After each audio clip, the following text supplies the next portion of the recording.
Our next guest is a renowned architect. His beautiful Nkamip Cultural Center in Osoyoos won the Governor General's Award. His fingerprint is on many areas of the city. Have you been in a J.J. Beans? You are living in his world. Personally, I am most indebted to him for the home that he has made for himself and his family, Coos Corner. As a teenager, I used to deliver by bicycle 8-foot-long twisty tailpipes balanced on my shoulder to Coos Automotive. He's tastefully turned the building into townhouses, and he's chosen to live and work there. This is in the downtown east side. He views the thoughtful creation of buildings as an important part of caring for the health of the community. But his contemplation on how to support healthier lives goes far beyond that. And as an important anniversary in his life approaches, his thinking becomes clearer. Please welcome Bruce Haden.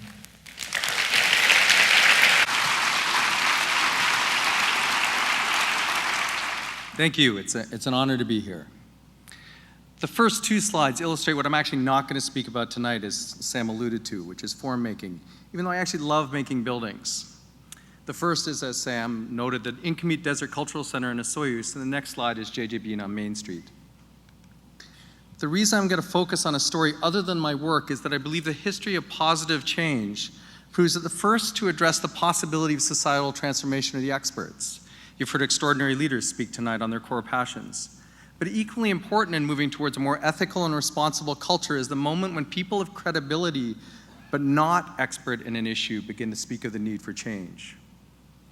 I believe as an architect and urban designer that part of my responsibility to my city is to speak out on issues of social concern, even non-design related issues. While many designers speak out very effectively, especially with respect to environmental sustainability, not enough of us do so. I also believe social criticism is most effective when sharpened with personal experience. Let me start. The black and white images on the screen are from Lincoln Clark's Heroines photo essay of women of the downtown east side. The color images are of my younger brother, Paul Haden. I'll make the reason for this juxtaposition clear shortly, but this is in part a story of family. On Saturday, June 7th, 2008, 5 years ago this Friday, I had just finished presenting the results of my team's 2 days of intense design brainstorming work focused on the Great Northern Way campus when I started receiving phone calls saying my brother Paul had gone missing. I drove with his girlfriend to his 3-story stucco walk-up at the corner of Balsam and Broadway in Kitsilano. As we climbed the stairs, we noticed a terrible chemical stench. His apartment door was blocked by a heavy object. That object was his body. He had died while trying to get out. According to the autopsy, he'd been dead for at least a day. He and I were going to have dinner that night. Paul was born because my parents were worried that the large gap between me and my next older brother and myself would leave me lonely and spoiled. The two of us played from when we were babies together, everywhere from the woods of eastern Ontario to the watering holes of East Vancouver. When he died, he's a respected and much liked lab technician at Burnaby General Hospital. He loved science and had previously worked at UBC researching new antibiotics for marine sources. He was a deeply generous guy, a great cook, a better uncle to our nieces and nephew than I am, and incredibly funny. He was also a manufacturer of illegal drugs, principally ecstasy. Paul believed that drug use was, like prostitution, an ingrained aspect of any advanced culture that can never be wiped out by prohibition. In his view, the greatest harm in our culture's relationship with substances was the absence of a safe supply and a lack of honest information about responsible use and risks. This harm is a direct result of our legal system that treats issues of drugs and addiction as criminal justice matters, not as matters of health and education. Put another way, he knew that kids were going to do E at raves no matter how many cops we have on the street, and he thought they had the right to know what they were doing. He died while purifying 2.2 kilos of dirty street ecstasy in his kitchen. The beakers of chemicals boiled on his stovetop for 24 hours before we discovered his body. Everything in his apartment was destroyed as a toxic risk. We could not even get the family photographs from his hard drive. While he was committed to safety of supply for ecstasy users, my brother was no hero. Paul loved the juice of illegal activity. He lied to me for several years in telling me he was out of the business. His death forced his neighbors to evacuate the building for 2 days, and that is inexcusable. It's hard when someone you've loved your entire life has passions that are illegal and dangerous.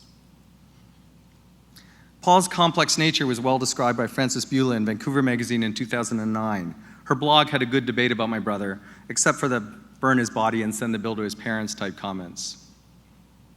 Let me use another family example. Our father was a highly ethical, thoughtful, and successful psychiatrist. He was also an alcoholic. Because his drug of choice was scotch, which was freely and reliably available at the local liquor store, he was able to successfully have a family and a great career. Had his drug of choice been heroin, I would not be here. There is a direct line between the death of my brother, the suffering in the downtown east side, gang violence in Vancouver, and 50,000 vicious drug war deaths in Mexico. And let's not forget at least 10 recent and completely avoidable deaths in BC and Alberta caused by scum selling toxic, dirty ecstasy. Our current legal system of prohibition guarantees massive harm and puts vast sums of money, extraordinary power, and guns into the hands of assholes. Is that what we really want? In this city that we all care about, to an extent unmatched elsewhere in North America, there's a growing willingness to look at models of our relationship to drugs that are profoundly more effective and more ethical than the vicious and failed war on drugs. My hope is that this talk gives you a new lens on that discussion. I want to close on a different note. For me, the worst part of that terrible night Paul died was not being stripped and decontaminated while shaking with grief, not dealing with the police, and not answering calls from the media. It was telling my mother. When we told her that her youngest son was dead, the third of her 6 children to die prematurely, despite her upwelling of grief, she started a conversation that I found odd at the time. She began talking about her travel plans to Ottawa months away. You see, my mom was to be my date at Rideau Hall to get a Governor General's Medal on behalf of the office for the in-commute design. I invited her because I would never have been an architect without my parents' years of support. But I couldn't understand why she needed to talk about the ceremony then. In the face of family catastrophe, the event seemed irrelevant. Later, I understood that in the face of blackness, she needed some light to move towards. Later still, she told me that she was too old to ever get over the loss of Paul, but that it did not need to ruin everything in her life, and she could still contribute to the world with her passion for community. It is my respect for my mother's integrity and desire to be a responsible citizen that brings me here tonight. For me, that value and contribution is inspirational and something I want to pass on to my son. Paul Griffin Haden. With the gracious and loving support of my wife Holly, we chose to gift our son with the name of my brother, a reminder to me both of my brother's great joy in living, but also a reminder that a death that was so destructive to my family and others could help nudge us towards transformation. Thank you.